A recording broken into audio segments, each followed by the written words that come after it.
buenas tardes, amada iglesia, amigos y seguidores de Cristo, por una nueva transmisión. Y bueno, bienvenidos y en especial muchas felicidades a todos los papás, que se la pasen hoy excelente, que Dios los bendiga, que puedan disfrutar de sus hijos, de su familia y pues bueno, ya habrá oportunidades para poder celebrar como hemos tenido la tradición en nuestra iglesia. Pero bueno, que Dios los bendiga y que puedan pasársela excelente, mis hermanos. Pues bueno, estamos en otra transmisión del libro de Apocalipsis, el libro que habla de la última revelación. Y pues bueno, estamos en este asunto de la iglesia. En esta ocasión vamos a hablar de la iglesia de Pérgamo. Pero bueno, quiero retomar algunos pensamientos importantes y recordarles que la historia de la iglesia es la mano de Dios cumpliendo sus propósitos en la tierra. Repito, la historia de la iglesia es la mano de Dios cumpliendo sus propósitos en la tierra. Y a la misma vez, la historia de la iglesia es el intento del diablo deseando que los propósitos de Dios no se cumplan. Esta idea es muy importante entenderla porque así es la historia. Hemos hecho hincapié que la Biblia habla de un mundo espiritual, por eso en cada carta vemos que se dirige al ángel. Y yo creo que si un libro hace énfasis en la importancia de entender la guerra espiritual, es el libro de Apocalipsis. Y tenemos que entender que en este intento de Dios de cumplir sus propósitos, también ha estado Satanás detrás queriendo estorbarlos. Hemos visto las estrategias que él ha implementado.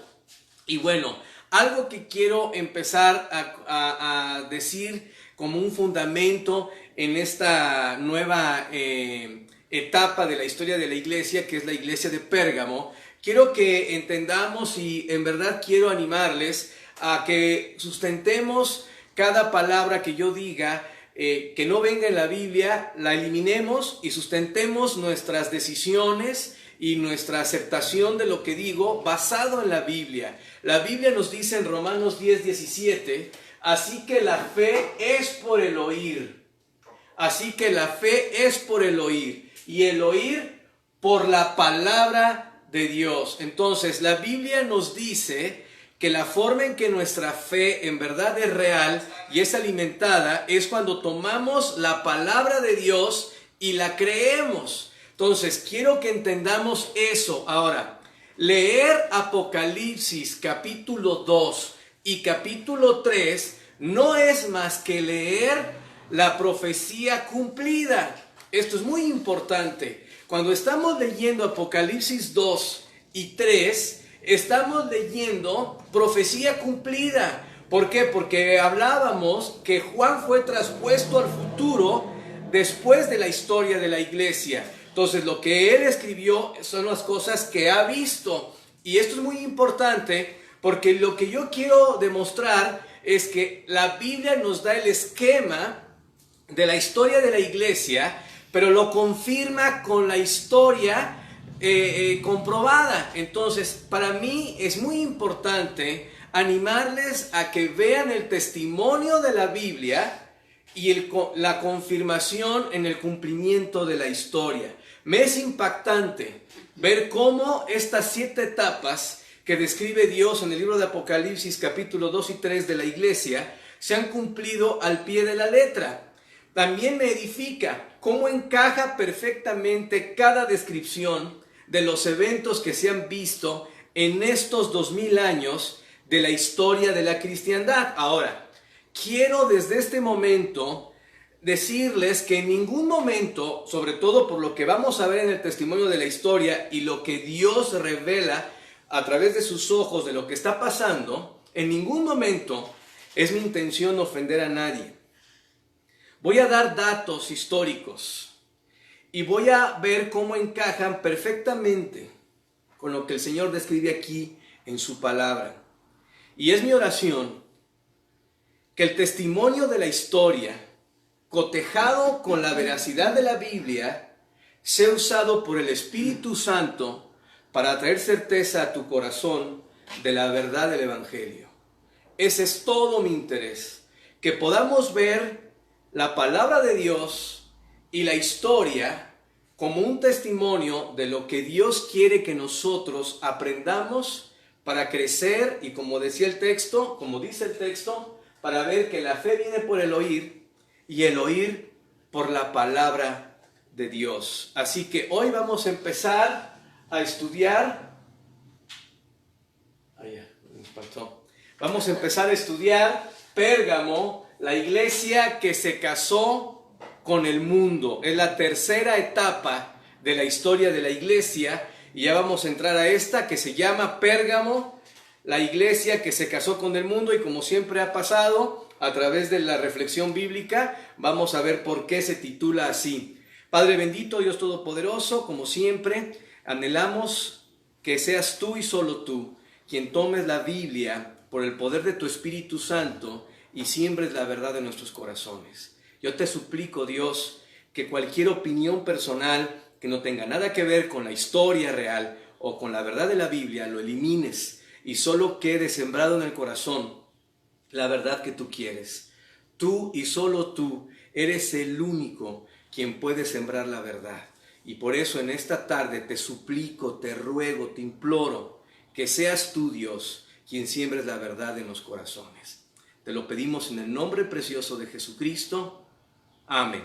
Amén. Bien, pues estamos, como dije, en el libro de Apocalipsis y estamos hablando de Pérgamo, la historia de la iglesia que se casó con el mundo. Ahora, ¿qué vamos a empezar a ver? Estamos ya en el capítulo 2, en el versículo 12 de Apocalipsis. Ahora, como se han dado cuenta, hemos dado pasos muy lentos, hemos avanzado desde el punto de vista de versículos, muy poco, pero con mucha información. Y bueno, aquí en Apocalipsis 2:12, dice, y escribe al ángel otra vez de la iglesia en Éfeso. Y bueno, otra vez, repito, como hemos dicho, esta parte espiritual de Dios en la Biblia está bien clara, a hacer énfasis nuevamente que esta carta va dirigida al ángel de la iglesia, ¿verdad? Como en toda la Biblia hemos hecho énfasis, está la guerra espiritual, pero sobre todo, como lo dije en la introducción, en la historia de la iglesia no ha sido la excepción. Entonces, dice, escribe el ángel de la iglesia en Pérgamo. Entonces, vamos a hablar de la ciudad de Pérgamo, porque bueno, también tenemos que entender que hay una parte histórica del momento en que Juan está escribiendo esta carta. Y esta profecía, y en especial estas cartas dirigidas a las 7 iglesias. Como lo hemos dicho, son 7 iglesias históricas que existieron en Asia Menor. Y bueno, Pérgamo es una ciudad que estaba en Asia. Y esta ciudad de Pérgamo es la capital del Imperio Romano en Asia Menor de ese tiempo. O sea, en esa región, la ciudad principal del Imperio Romano era esta, Pérgamo.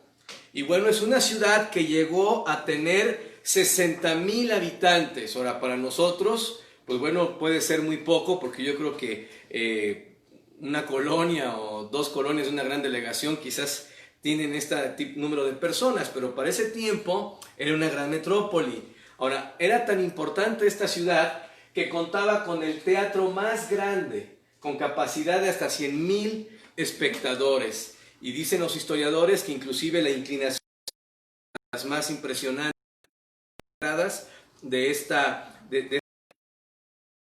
en esta ciudad se hallaba también un asunto pagano muy importante, que era el altar de Pérgamo dedicado al dios Zeus. Y bueno, podríamos hablar mucho, pero bueno, los romanos a Zeus le llamaban Júpiter. Ahora, este estaba construido, o fue construido, entre el año 164 y 156 antes de Cristo. Entonces, bueno, obviamente ya para cuando la iglesia que Dios empezó a formar en el primer siglo, empezó aquí, pues bueno, ya el culto a Zeus era parte de la cultura y de la vida cotidiana de los habitantes de Pérgamo. Zeus era considerado la cabeza de los dioses. Esta ciudad tiene uno de los sitios históricos más famosos de la antigüedad. ¿Cuál es ese? El templo de Atenea, conocida también como Minerva. Y bueno, nuevamente vemos aquí esta presencia pagana, esta influencia que Roma recibió de los griegos y los griegos de los imperios anteriores, hasta trazar la línea, podríamos, que ya me estoy adelantando, hasta Babilonia. Ahora, Minerva era considerada la diosa de la sabiduría, el arte y la guerra. Pero no solo eso, en esta ciudad había además un templo al emperador César. O sea, imagínense, el César, que aún al propio se le deificó. Aquí es donde César tuvo la orden, a través del Imperio Romano, de ofrecer incienso al emperador una vez al año, confesando que el César era el único. O sea, es algo increíble. Pero no solo eso, también estaba Esculapio, dios de la sanidad, representado por serpientes vivas en su mismo templo. O sea, vean la suma de cosas que existían en torno a un mundo espiritual, demoníaco y pagano en esta ciudad. Y bueno, también, según esto, muchos eran sanados cuando tocaban estas serpientes vivas. No sé por qué me hace pensar en algunos grupos actuales, ¿verdad? Pero bueno, también estaba otra adoración, que era a Dionisio. Y bueno, este dios lo recuerdo mucho porque cuando yo estaba en la prepa, íbamos a estudiar teatro, y me acuerdo que el maestro de teatro nos pidió estudiar a este hombre. Y bueno, obviamente es considerado el dios de las orgías y también era adorado aquí. Entonces, bueno, vemos toda esta gran gama, este abanico de opciones paganas en las que cualquier ciudadano de Pérgamo podía incluirse o estar adorando. Algo increíble esta ciudad. Y bueno, no solo eso, ¿verdad? Porque irónicamente uno pensaría que la ignorancia está conectada con el paganismo. Pero no es cierto. O sea, hay gente muy culta y muy pagana. También es una idea errónea pensar que solo los ignorantes buscan las cosas que no son de Dios. Porque al contrario, inclusive me atrevería a afirmar que muchas veces es lo contrario. Mientras más sabio se quiere hacer el hombre, más pagano se hace. Pero bueno, Pérgamo contaba con una biblioteca con más de 2000 libros. Inclusive era considerada la segunda biblioteca más importante del Imperio Romano, de la cual pues ya hemos mencionado que creció esa parte académica de esa ciudad en Alejandría. Pero bueno, Pérgamo entonces es una ciudad que tenía cultura, había conocimiento, no eran gente ignorante. Y bueno, vemos todo esto, cultos a dioses paganos, cultos al emperador, y una ciudad con un teatro. O sea, la gente vivía el arte. Vemos que tenía una gran biblioteca, la gente estaba interesada en la lectura. Sin embargo, pues no dejaba de ser una ciudad que completamente estaba apartada de la verdad de Dios. Ahora, esta ciudad también, hablando geográficamente, estaba situada en una colina, desde donde se veía el mar Mediterráneo. O sea, tenía una posición privilegiada, era una ciudad hermosa. Ahora, ¿qué podemos decir? Todo esto es importante siempre verlo en el clima de la historia, para que podamos entender el ambiente en el que Dios estaba trabajando para fundar una iglesia.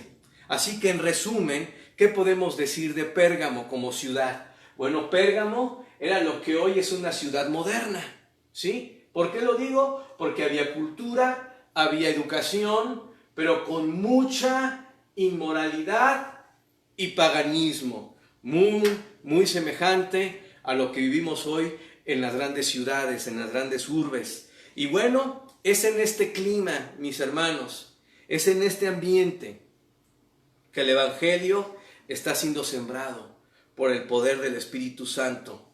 Y gracias al poder de Dios, aún a pesar de este ambiente, dio fruto una iglesia, la iglesia de Pérgamo.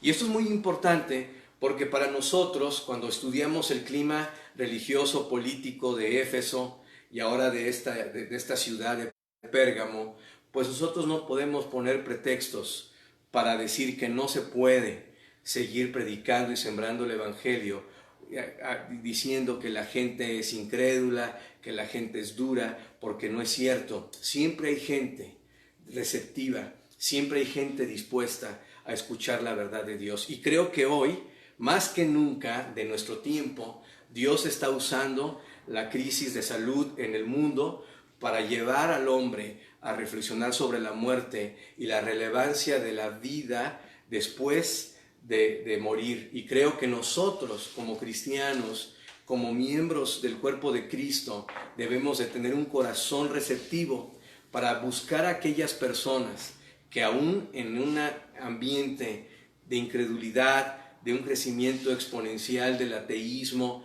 y de todo lo que no tiene que ver con Dios, Dios siempre puede usar su palabra porque es poderosa, como vemos aquí en un ambiente tan pagano, tan idolátrico, tan inmoral. Dios fundó una iglesia, así que nosotros podemos tomar esto como una esperanza para poder predicar el evangelio.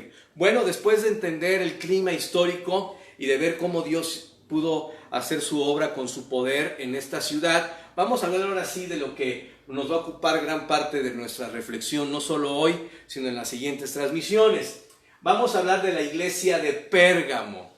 Dios le está hablando a esta iglesia. Ahora, quizás no voy a dar ninguna otra cita de Apocalipsis, pero vamos a hablar un poquito de la historia de esta iglesia desde el punto de vista del contexto de lo que Dios está haciendo en su historia. Quiero confesar que de las 7 cartas de Apocalipsis a estas iglesias, Pérgamo es una de las más difíciles de comprender por lo terrible y profundo que enseña. Históricamente, la iglesia de Pérgamo está representando el periodo de la iglesia que es la tercera etapa. Primeramente hablábamos de la iglesia agotada, que es la iglesia de Éfeso, aquella que dejó su primer amor, y hablamos mucho de eso, la época apostólica, la era del gran sembrar el evangelio, de gran fruto, y después entramos a la iglesia de Esmirna, que ocupó del año 100 al año 300, el tiempo de gran persecución, la iglesia sufriente, aquella iglesia que experimentó 10 persecuciones del Imperio Romano a través de edictos, aunque fueron mucho más. Y bueno, ahora estamos entrando en la tercera etapa de la iglesia, que comienza aproximadamente en el año 300, 320. Si tomamos eventos históricos, podríamos decir exactamente que empezó en el año 312, por lo que vamos ahorita a estudiar, pero bueno, para hacerlo sencillo, los periodos para cerrarlos más o menos sería del año 300 al 500. Y bueno, estamos en esta etapa, la tercera etapa de la iglesia, de la historia que Juan nos describe, que abarca del año 300 al año 500. Ahora, ¿cuál es el asunto que tenemos que entender de este tiempo? Satanás, como lo dije, así como Dios quiere cumplir sus propósitos, el diablo quiere oponerse a los propósitos de Dios. Y Satanás, después de estos 2 periodos anteriores, en los cuales también estuvo actuando, como hemos visto, entendió que solo persecución, solo perseguir a la iglesia, hizo crecer más a la iglesia. Lo entendió. Entonces cambió de ataque. En verdad la iglesia, a partir de este tiempo, con tanto golpe de persecución, muerte, hambre, como lo vimos en la historia de Esmirna, se empezó a debilitar por dentro. Con la muerte de los apóstoles, siendo el apóstol Pablo el último, hubo, escúcheme bien, un vacío de autoridad. ¿Por qué? Porque ya no había ninguno que físicamente estuvo caminando con el Señor Jesucristo. Muere Juan y automáticamente hay un vacío de autoridad que Satanás usó, comenzando, como ya hemos dicho, con esta actitud o idea de los nicolaitas, esta práctica de separar el pueblo común de una élite de líderes. Allí empezó esta estrategia para empezar a dejar en un grupo de personas el control de la verdad. Entonces vino en la etapa de Esmirna lo que se conoce en la historia como la etapa de los padres de la iglesia, y lo pongo entre comillas porque cuando uno observa la vida de muchos de ellos y tiempo me falta y voy a batallar mucho yo batallo mucho para eliminar información que siempre considero importante, cuando quizás no lo es. Pero por ejemplo, en este tiempo surgió un tipo llamado Orígenes. Este hombre fue uno de los principales promotores y precursores de apartar de la verdad del Evangelio al cristianismo. Es uno de los peores, en mi opinión personal, era un diablo encarnado. Y cuando uno estudia la vida de los padres de la iglesia, muchos de ellos ni siquiera mostraron un verdadero nuevo nacimiento, una verdadera conversión. Esto es en lo que la verdad muchos, ¿verdad? No entienden y que quieren tomar esa base como los padres de la iglesia para continuar con las verdades de la Biblia, cuando muchos de ellos en verdad no lo eran, ya eran cizaña. En realidad ya eran cizaña. Recuerden que hay una correspondencia también entre las parábolas de Mateo 13 y la historia de la iglesia. Y en el caso de Pérgamo, la semilla de mostaza es aquella parábola en donde dice que de un pequeño grano de semilla, una de las semillas más pequeñas es la de mostaza. Dice la Biblia que de estas hizo un árbol grande. Tan grande que vinieron las aves de los cielos a hacer nidos en sus ramas y las bestias a morar debajo de sus ramas. Cuando uno entiende los cuadros de la Biblia, sabemos que las aves siempre están conectadas con los demonios y obviamente las bestias también. Entonces, esta parábola habla de cómo el cristianismo, después de ser un remanente pequeño, de un día para otro se hizo una gran cristiandad, de un día para otro, dando como fruto la habitación de demonios. Ahora, es terrible y duro lo que estoy diciendo, pero la Biblia, por eso desde el principio dije, la fe viene por el oír y el oír por la palabra de Dios. Y aquí estamos viendo la conexión. Entonces ya la cizaña y el trigo de los padres de la iglesia estaba muy grande en estadística para el tiempo de Esmirna, al final de ella. Entonces, ese es el ambiente en el que está entrando la nueva etapa de la iglesia de Pérgamo. Ahora, uno de los grandes errores de la iglesia en esta época fue dedicarse más a defender la fe que a proclamarla. ¿Por qué? Porque habían empezado a surgir filosofías como el gnosticismo, que hace hincapié en que las cosas son celestiales y solo pueden ser celestiales y no pueden ser humanas porque todo lo humano es corrupto y por consecuencia Cristo no era Dios.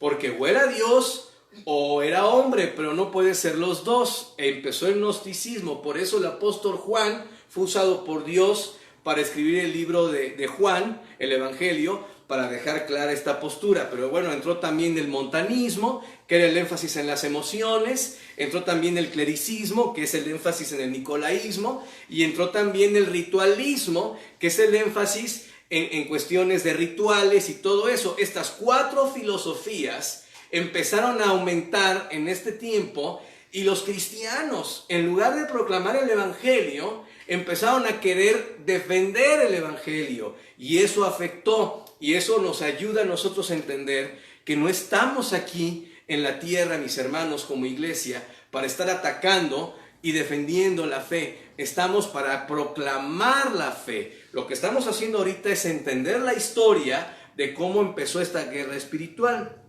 Así que, mis hermanos, dicho esto, ya para principios del siglo IV, entre el año 300 y 320, ya había mucha cizaña en el liderazgo cristiano. Por eso se fundó la escuela, que en la historia es la Universidad de Alejandría, identificada en Esmirna como la sinagoga de Satanás. Y por eso Satanás ahora dio un paso más en su guerra, que fue el evento más importante. Escúchame bien. Quizás ahorita está un poco árido, pero es la naturaleza del tema.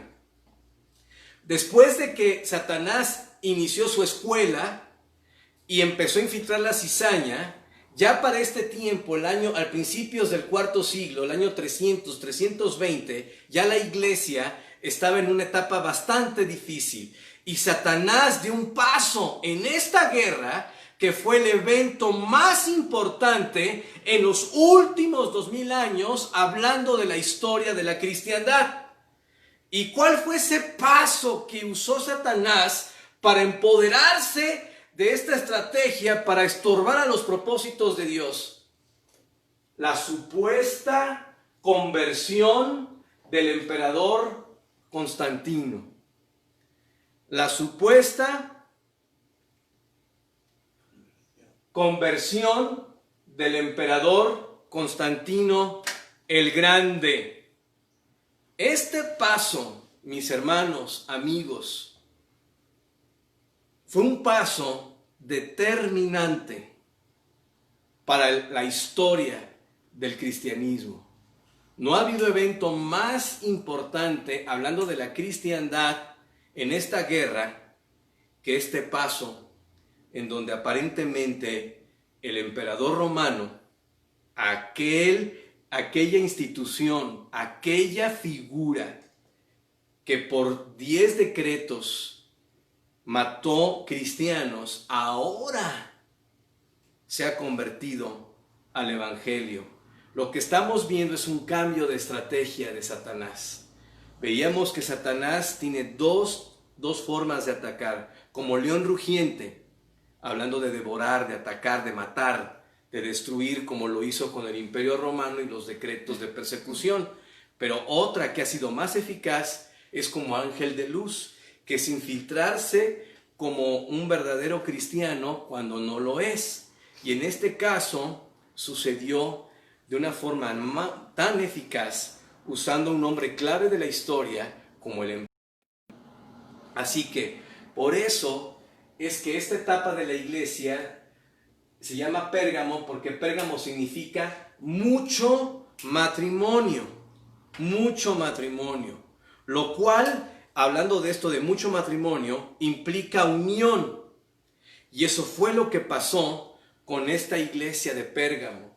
Esta iglesia, su gran derrota se dio porque se casó con el mundo, unió el Estado con la iglesia, algo que obviamente va en contra total de la palabra de Dios y de los propósitos de Dios en la tierra. Pero obviamente aquí ya está la situación. Ahora, ¿qué es lo que pasó? ¿Por qué se logró que un remanente pequeño, estando en el aposento alto con su Señor Jesucristo, que después fueron atacados y perseguidos en Hechos 8, fueron dispersados, salvo los apóstoles, muriendo, y luego después vemos este rastro de sangre muriendo por Cristo, ¿verdad? Dejándose asesinar antes de negar a su Señor y Salvador. ¿Cómo llegó a esto? Bueno, ya estaban todos los ingredientes listos para que se lograra una estrategia que Satanás implementara sus propósitos. Y para mí fueron 3 ingredientes los que hicieron que la iglesia llegara a esta terrible situación o triste situación. Primeramente, la primera cosa que yo veo es una iglesia cansada de tanta persecución. O sea, imagínate, tú eres miembro de la iglesia de Esmirna, vives en ese tiempo, ¿verdad? Casi terminando el siglo tercero, y sabes que ya han matado parientes, sabes que ya sobrinos, tíos o tus propios hijos han muerto porque el imperio no te deja, tienes años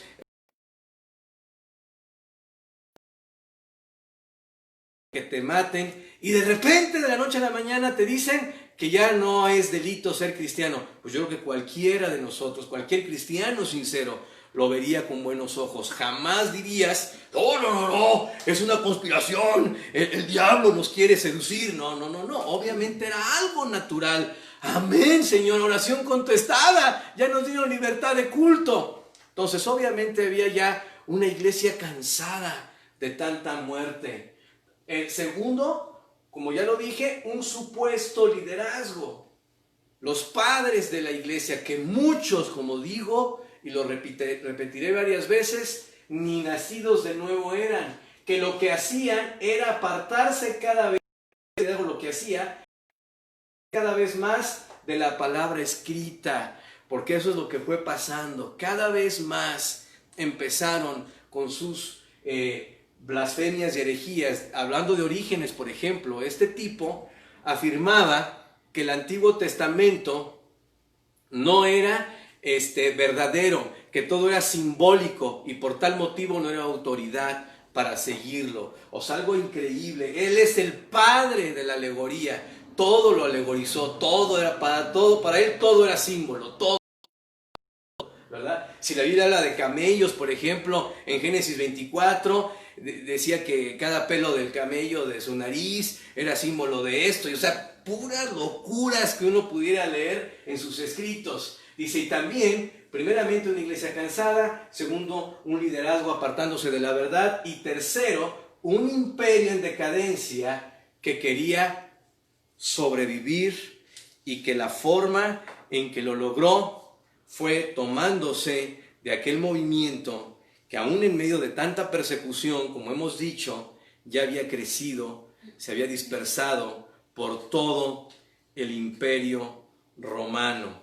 Entonces, con este clima, en este ambiente, repito, Dios, Satanás pone en el escenario a Constantino. ¿Y qué dijo Constantino? Dijo lo siguiente: dijo que se hacía cristiano si ganaba cierta batalla.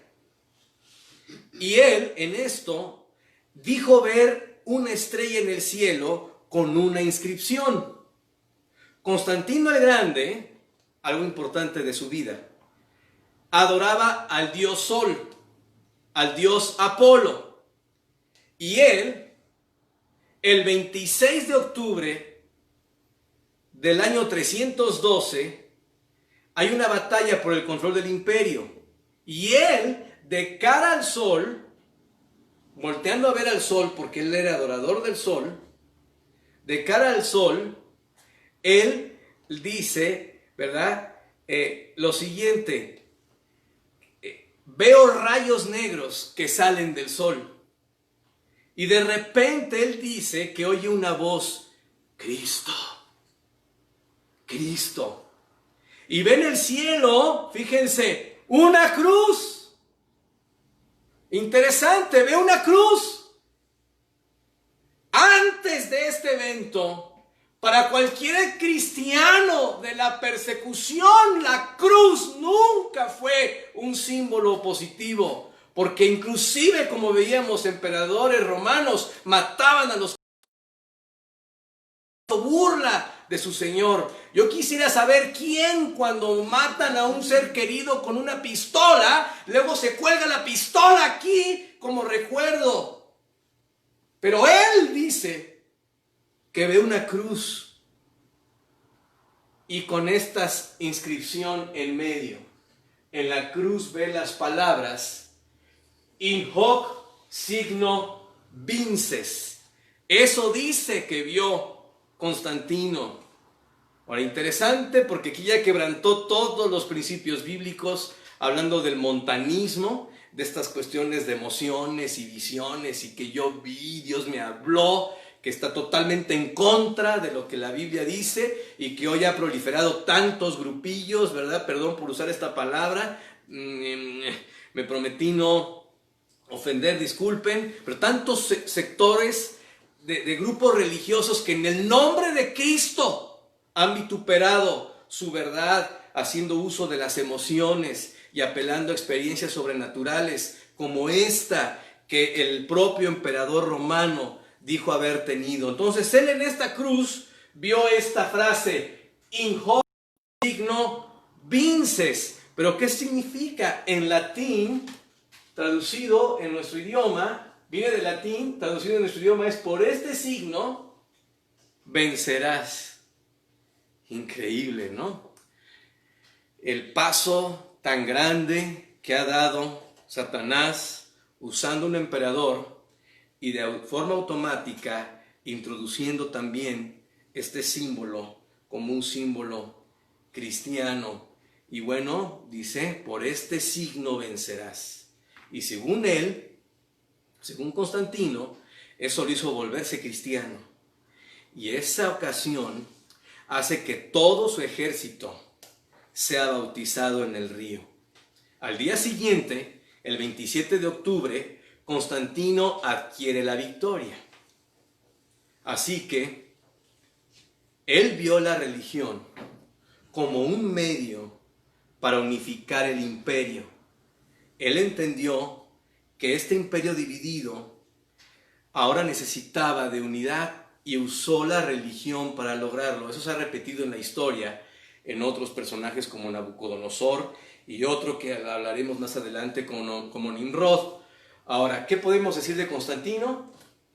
Fue el primer ecumenista al fusionar el cristianismo con el misterio de Babilonia. Y ahorita voy a hablar mucho o poco de eso. Ecumenista es aquella persona que sin importar su credo o religión, solamente basado en el amor, quiere unirse con otros grupos. Ahora, no me malentiendan, Dios jamás nos llama al pleito o a la discusión, pero también tenemos que entender que la verdad de Dios jamás puede ser negociada en aras de aceptar otras cosas que Dios no acepta. Sin embargo, el ecumenismo apela a la unidad sin tomar en cuenta las verdades fundamentales, en el caso como cristianos, que nosotros no debemos aceptar, negociar jamás. Ahora, la religión es uno de los instrumentos más poderosos en la política. La historia está llena de ejemplos de cómo la religión ha sido usada para propósitos políticos. Así que aquí estamos viendo la estrategia de Satanás, como ya lo dije, como ángel de luz, no como un león rugiente. Estrategia, y aquí es donde viene la parte histórica, y repito, sé que es un poco árido, pero bueno, es parte de importante para entender. Y bueno, la estrategia que estamos viendo aquí, en realidad, Satanás la comenzó desde Babilonia, en Génesis 10 y 11. Aquí vemos el comienzo de la historia de un personaje que la Biblia identifica como Nimrod. Y bueno, repito, entender esto y explicarlo es hacer a un lado el libro de Apocalipsis y meternos a este tema que yo creo que nos llevaría unas 10, 12 transmisiones en sí mismo, el puro tema. Así que por eso estoy luchando, por simplemente dejar un poco de testimonio de la historia. Y como dije, la parte importante es nuestra autoridad, que es la Biblia, y lo que la Biblia nos comprueba a través de la historia, comparándola para ver el cumplimiento en Apocalipsis 2 y 3. Pero bueno, ¿qué podemos ver aquí rápido? En Génesis 10 y 11 vemos la Torre de Babel, donde había un hombre llamado, Nimrod, quien fue un poderoso cazador, que fue el primer rey poderoso de la historia después del diluvio. Y este hombre implementó todo un sistema para adorar su propia persona y a su familia. Y bueno, podemos hablar y un poquito más adelante hablaré, pero esto del misterio de Babilonia se ha propagado por todo el mundo, en toda cultura, desde Génesis 11. Por eso los historiadores, cuando van a los mayas, cuando van a los aztecas, cuando van a las tribus de África, cuando van a Siria, cuando van a todos los mundos, a la arqueología antigua, ven una misma línea. En propio Japón y China se ve el mismo testimonio del mismo sistema religioso que comenzó en Babilonia. Y en Génesis 11, nosotros que creemos la Biblia, sabemos que de Génesis 11 salieron todas las naciones del mundo y fueron dispersadas hasta el mundo actual, con un idioma, con una cultura, pero siempre preservando su origen pagano de este Dios. Ahora, interesante, porque contrario a la opinión popular de que el hombre era politeísta, hasta que evolucionó su pensamiento para ser monoteísta, eso es mentira. Porque en la historia bíblica, y aún pudiéramos ir a la historia, hasta la Torre de Babel el hombre era monoteísta, es decir, creía en un solo Dios. Pero a partir de allí, de Babilonia, se dio origen al politeísmo, es decir, la degradación del concepto de la divinidad, y en todas las culturas hasta el día de hoy que vienen de Babilonia, se dejó este terrible legado del politeísmo, dejando una adoración a muchas deidades. Pero antes de Génesis 11 era al revés. Piensan que el concepto de Dios es algo completamente humano y como antes se adoraba a muchos y ahora sí ya uno. No, es al revés. El origen fue uno y después el diablo confundió con la idolatría. Ahora, ¿qué pasó con Constantino? Constantino, tomando los misterios de Babilonia, se colocó como aquel líder de esa religión. ¿Cómo lo hizo? Constantino, en un acto ceremonial, se colocó una mitra. Mitra es como un gorro, un sombrero en forma de pez, ¿verdad? Que está hacia arriba, con la boca del pez hacia arriba. Eso es la mitra. Bueno, este gorro de mitra se lo puso Constantino y eso lo hizo a él dentro de los misterios babilónicos, que era la religión de Roma absorbida de Grecia y Grecia absorbida de los imperios antiguos, de los cuales vienen desde Babel, que es Babilonia. Se puso y se hizo él el Pontifex Maximus. Con este acto que hizo él, se colocó la mitra, y esto significaba que Constantino a partir de este momento se constituía el protector, escúchenme bien, el protector de los misterios de Babilonia. Ahora, ¿qué significa Pontifex Maximus? Bueno, en nuestro español sería Pontífice Máximo. Pontífice Máximo, o en otras palabras, sumo sacerdote, pero ya la idea sería un constructor de puentes. Esa era la idea. Y era usado por aquel hombre, esta mitra se le colocaba al Pontifex Maximus, antes de Constantino, quiero hacer hincapié en la historia, era colocada en la cabeza del líder religioso romano, siendo el sacerdote más alto del colegio de pontífices, encargado de la Pax Deorum.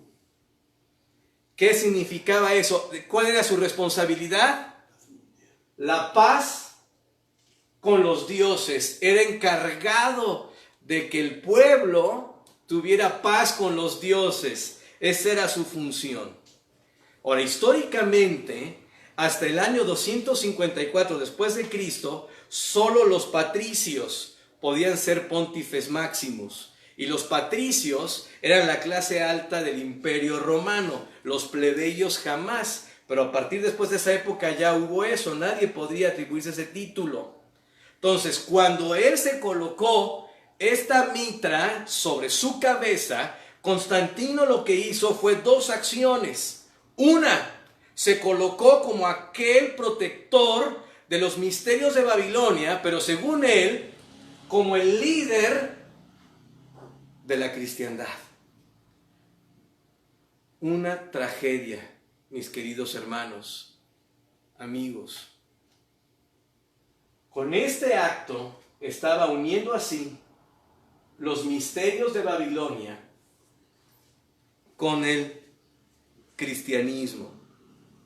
Cualquiera que vaya a la historia secular, eso no tiene que ver con denominaciones ni con prejuicios religiosos. Cualquiera, métete a Wikipedia, busca el significado de Pontifex Maximus, su origen, todo. Cualquiera puede corroborar estos datos sin ningún prejuicio religioso. Es la historia lo que estoy compartiendo. A partir de aquí, de este acto solemne, ceremonial, a partir de aquí unió el Estado con la Iglesia. Y esto sucedió de la noche a la mañana, ya que para el año 312 después de Cristo, increíble, por eso ahí está la semilla de mostaza que creció tan rápido. A partir del año 312, el cristianismo se constituyó como la religión oficial del Imperio Romano. Increíble. Hubo un edicto en el año 313, o sea, el año siguiente, luego, en el edicto de Milán, Italia, en el año 313, este emperador otorga tolerancia religiosa y libertad de culto. Algo que cualquier cristiano aplaudiría. Es interesante, hermanos, ¿no? Porque nuestra tendencia humana siempre está al revés. Vemos con buenos ojos cuando se da esto, y está bien porque eso nos ayuda históricamente, ¿verdad? No nos persiguen, pero por ejemplo, no sé por qué me vino a la mente, quiero que sepan ustedes que la mayoría de los cristianos, cuando Hitler se estaba promoviendo como primer ministro de Alemania, la gran mayoría de los cristianos votó por él. Así que, increíble, ¿no? Cómo a veces nosotros nos dejamos engañar por algún líder o alguna situación que tenemos que tener mucho cuidado. Honestamente, la historia es la historia, Dios dice cómo va a acabar todo. Hoy estamos en una situación muy específica y ya llegaremos a la Odisea, que es el tiempo nuestro, pero bueno. Así que estamos viendo algo terriblemente triste, hermanos, ¿verdad? Porque, ¿qué es lo que pasó? La iglesia se casó con el mundo. Obviamente, con este edicto se permitió toda clase de enseñanza falsa en el cristianismo.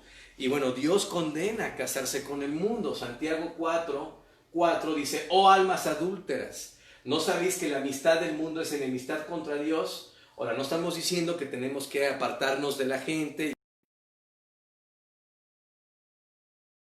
unir la fe con una institución de gobierno. Por eso el Señor también dijo, dad al César lo que es del César y a Dios lo que es de Dios. O sea, hay una línea clara. Cualquiera pues que quiera ser amigo del mundo se constituye enemigo de Dios. Es una triste realidad y pues bueno, es algo que tenemos que ver. Ahora, en los siguientes datos históricos quiero reiterar mi espíritu y es dar el testimonio de la Escritura, de las cosas erradas que se empezaron a infiltrar para apartar el corazón del ser humano de la verdad. Vamos a ver algunas doctrinas que vienen de Babilonia, desde Génesis 11, de este misterio babilónico, y que fueron implementadas o mezcladas o introducidas en el cristianismo. Primeramente quiero hablar del celibato sacerdotal. ¿Y qué significa eso? Bueno, es la doctrina que habla en Babilonia, se apartaba a aquellos líderes religiosos y se les decía que por ser ellos aquellos líderes religiosos que tenían que estar apartados para adorar a Dios o a los dioses, pues una de las cosas abominables es el acto sexual. Entonces tenían que apartarse de toda práctica sexual y no ser casados. Entonces, esa era una práctica que se consideraba como más alta en la vida de uno y eso lo hacía ser un líder. Entonces, esta práctica viene de Babilonia y se introdujo en la iglesia, el celibato sacerdotal. Ahora, cuando vamos a la Biblia, por eso les animo a que no nos quedemos con mis opiniones. Mi opinión no importa. Lo que importa es lo que Dios dice. Y la Biblia nos dice en 1 Timoteo 3, donde Pablo está hablando de los requisitos del obispo, es decir, del líder espiritual de la iglesia, dice lo siguiente, Pero es necesario, no dice opcional, pero es necesario que el obispo sea ¿qué? Irreprensible. Y primeramente, ¿qué debe de ser? Marido de una sola mujer. Interesante, porque cuando Pablo está hablando de las características, de los requisitos, de las condiciones del líder de la iglesia, hablando del obispo, porque así dice, que el obispo que sea marido de una sola mujer. Ahora, Dios, que lo sabe todo, en el capítulo 4 de Timoteo, después de hablar de los requisitos, que son una lista larga, de los líderes espirituales, en el capítulo 4, en el mismo tema del liderazgo de las iglesias, porque el contexto es el mismo, en el original los capítulos no existían, así que el capítulo 3 con Timoteo 4 están juntos, es un mismo pensamiento. Después de hablar de que deben de ser casados los líderes, los obispos, y también habla de los diáconos y de todos los líderes, después Dios dice en el capítulo 4, pero, fíjense, contrastando los requisitos bíblicos con lo que iba a venir. Pero el Espíritu dice claramente que en los postreros tiempos algunos apostatarán de la fe, escuchando espíritus engañadores y a doctrinas de demonios. O sea, vean el origen espiritual de esta situación. ¿Y qué iban a hacer? Por hipocresía de mentirosos que, teniendo cauterizada la conciencia, habla de una actitud de corazón, prohibirán casarse. El contexto son los obispos, son los diáconos. Y la Biblia dice claramente que esta postura de prohibir el casamiento de los líderes no viene de Dios. Dice, prohibirán casarse y mandarán a abstenerse de alimentos que Dios creó para que con acción de gracias participasen de ellos los creyentes y los que han conocido la verdad. Y bueno, repito, simplemente quiero dejar el testimonio de la Biblia como una situación clara de lo que estaba pasando. Pero ¿qué otras cosas hizo Babilonia? Que copió de origen. Ahora, obviamente no todo está literal en el sentido de las prácticas, pero sí la ideología, la postura, el concepto viene de Babilonia. Lo digo por esto, porque en Babilonia existía el concepto de las monjas, ¿sí? Que eran en verdad prostitutas santas. ¿A qué me refiero con esto? Eran mujeres que vivían en los templos paganos, apartadas para sus dioses allí, pero que irónicamente tenían relaciones sexuales con los adoradores de estos dioses. También empezó en este tiempo la oración a los muertos y la práctica de tomar como amuleto o fetiche de protección la cruz. La cruz, este punto sí me interesa hablar un poquito, viene de Tao, T, que ya después posteriormente se le dio la forma que conocemos hoy, que en Babilonia era símbolo, escúchame bien, la cruz, Tao, era símbolo del dios Tamuz. Ahora, ¿quién es Tamuz? Apasionante esta historia y a la vez triste. La Biblia en Génesis 3:15, después de la caída del hombre, Dios profetizó que iba a venir la simiente de la mujer para salvar a la raza humana.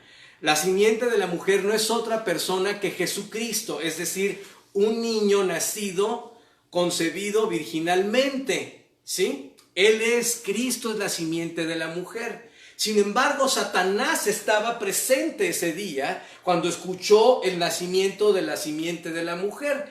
Para Génesis 11, él ya había preparado todo un escenario para usar a Nimrod. Nimrod fue un líder poderoso cazador que se opuso a Dios y a sus propósitos.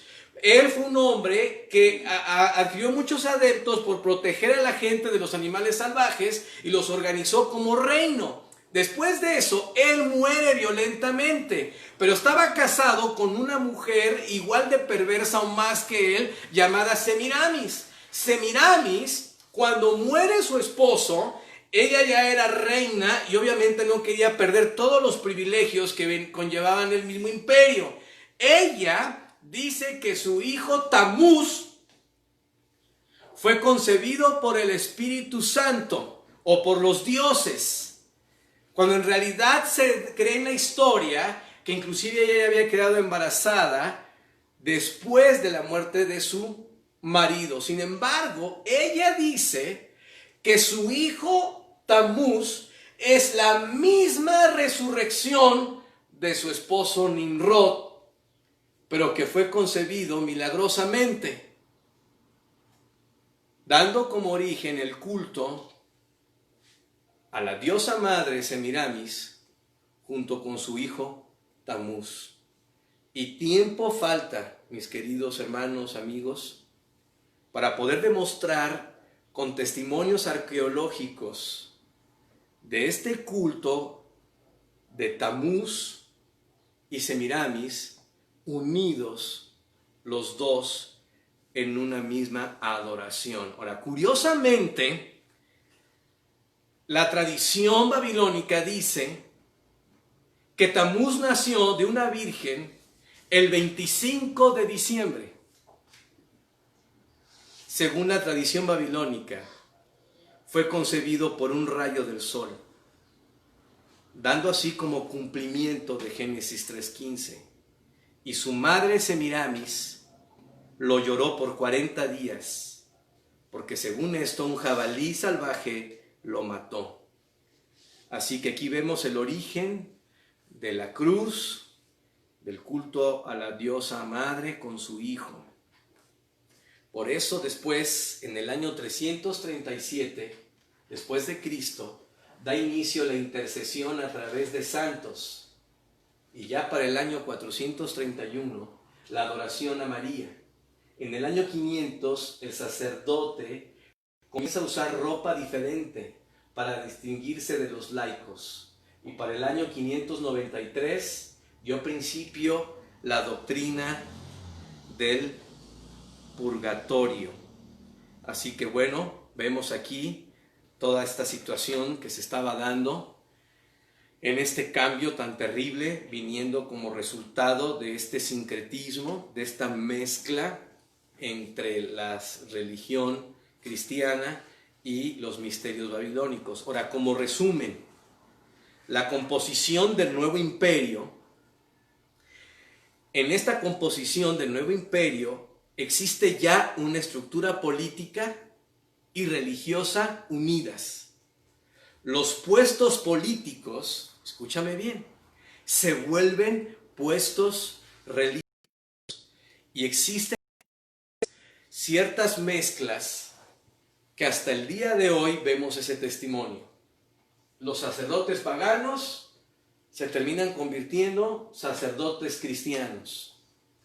Los dioses romanos se terminan convirtiendo en santos cristianos. Las fiestas romanas terminan convirtiéndose en fiestas cristianas.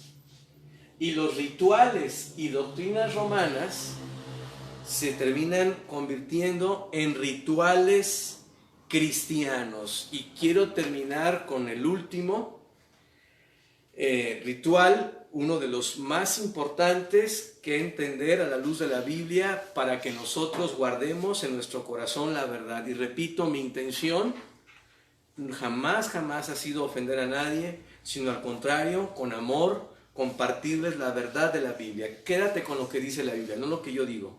Pero otro ritual, uno de los más importantes, es la famosa toma de la hostia. Esta práctica viene de Babilonia y la hostia, que ya existía 700 años antes de Cristo, era una galleta en forma del sol. Y el sacerdote babilónico lo que hacía era levantarla para después comerla. Y esta galleta, ¿verdad? Se decía que si tú comías esta galleta, te daba vida eterna. Eso viene de Babilonia. Puedes estudiarlo en la historia. Ahora, ¿qué quiero terminar diciendo?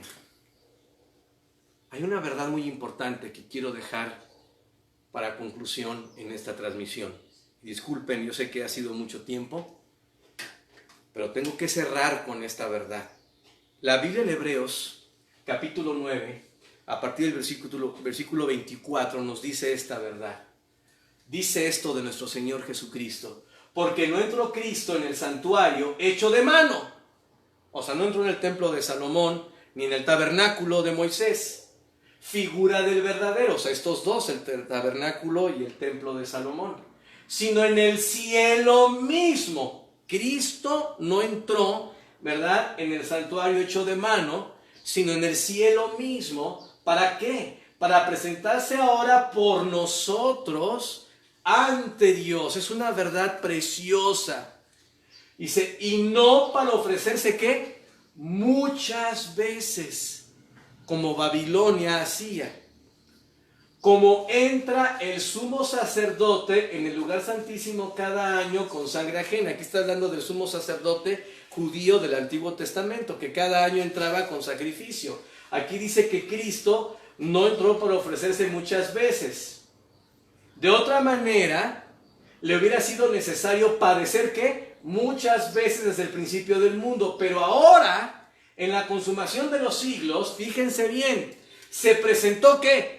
Una vez, para siempre, por el sacrificio de sí mismo, para quitar de en medio el pecado. Una sola vez Cristo entró al vientre de una virgen, una sola vez caminó sin pecado en este mundo, y una sola vez en toda la historia de la humanidad, la bendita sangre del cielo fue derramada en la cruz, y desde ese día esa sangre bendita sigue siendo igual de vigente para perdonar mis pecados y perdonar los tuyos. Una sola vez. Así también Cristo fue ofrecido una sola vez. Quiero que entiendas la verdad que está detrás de esto. No necesitamos ofrecer a Cristo en sacrificio vez tras vez, porque una sola vez fue suficiente.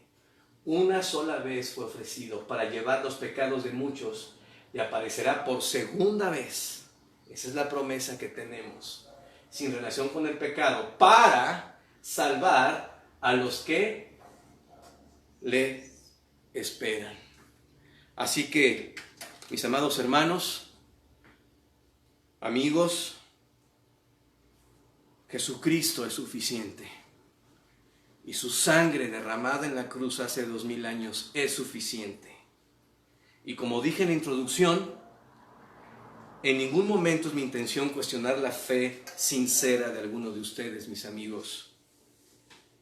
Al contrario, mi deseo es dejar claro el testimonio de la historia de la iglesia y cómo la Biblia nos da la advertencia de la guerra espiritual que se vive para alejar al hombre de la redención por la sangre preciosa de Jesucristo, ofrecido una sola vez. Así que quiero terminar invitándote a aceptar esa preciosa sangre. No necesitamos de ritos, no necesitamos de seres humanos, solo se necesita la fe en la palabra de Dios, en el testimonio poderoso de que Jesucristo fue ofrecido una sola vez, su sangre por amor a ti. Su sangre sigue vigente. Acuérdense que nuestro Dios es un Dios que el tiempo no lo detiene, y para Él esa sangre está siempre presente para perdonar tu pecado. Lo único que tienes que hacer es, por fe, apropiarte esa preciosa sangre de Jesucristo a través de una oración. Así que quiero terminar haciendo una oración por ti que me escuchas, invitándote más bien a que hagas esta oración, tú que me escuchas, para aceptar esa preciosa sangre. Lo que necesitas es reconocer que necesitas perdón y un Salvador, y ese Salvador es Jesucristo, no hay otro. Te invito a hacer la siguiente oración. Señor Jesucristo, yo reconozco que soy pecador. Señor Jesucristo, en este momento me arrepiento de todos mis pecados. Pero sobre todas las cosas, Señor Jesucristo, te reconozco como mi único y suficiente Salvador. como aquel que derramó su preciosa sangre una sola vez y para siempre. Señor Jesucristo, te invito a mi vida. Sálvame. En Cristo Jesús. Amén. Así que bueno, mis amados hermanos, amigos, la verdad del Evangelio es que no hay otro camino que el Señor Jesucristo. Y lo que estamos viendo en la historia es esa guerra impresionante por apartar de esa preciosa y sencilla verdad. Pues que Dios los bendiga, que se la pasen excelente los papás, felicidades, bendiciones, y pues bueno, no dejemos de estar al pendiente, hablando de la situación de nuestro país, estemos orando por la crisis que se sigue viviendo, la enfermedad sigue muy alta, así que bueno, sigamos obedeciendo las instrucciones, siendo sabios, prudentes. Dios me los bendiga grandemente, mis amados hermanos, amigos, y nos estamos viendo para la próxima transmisión. Bendiciones.